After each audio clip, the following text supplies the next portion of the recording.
से भूल हो गई।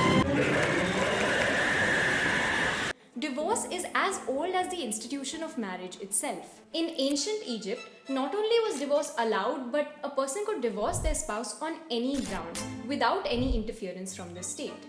Among the ancient Romans, any person could divorce by simply sending a letter to their partner or even by declaring that the marriage was over in front of witnesses.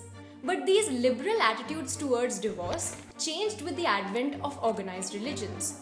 After Christianity became the official religion of the Romans in 380 CE, divorce was strongly opposed by the church. The only proper way to end a marriage was annulment, a declaration by church officials to dissolve a marriage in exceptional cases.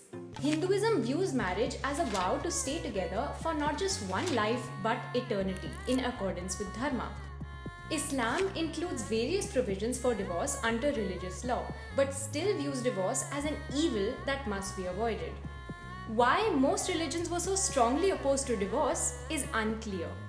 But some theorists argue that it has to do with the fact that religions prioritize institutional sanctity over the well-being of individuals.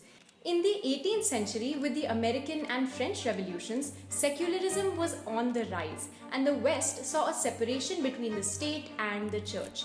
There was a shift from religious laws to secular laws that centered individual well-being and freedom. Nonetheless, when the first divorce laws were introduced, the divorce rates were so low that in 1857, only 324 cases of divorce were filed in all of Britain. It was only with the rise in industrialization and a change in family structures and gender roles that divorce became more common in the late 19th and early 20th centuries. But while divorce rates began to rise globally from the late 20th century onwards, India's rates have remained at a mere 1%. So, is India the land of eternal love? Not exactly.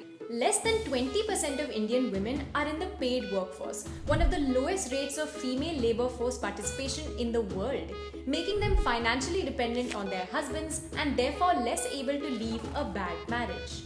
Added to this is the collectivist and conservative nature of our society, where keeping the family unit together is an important determinant of social status.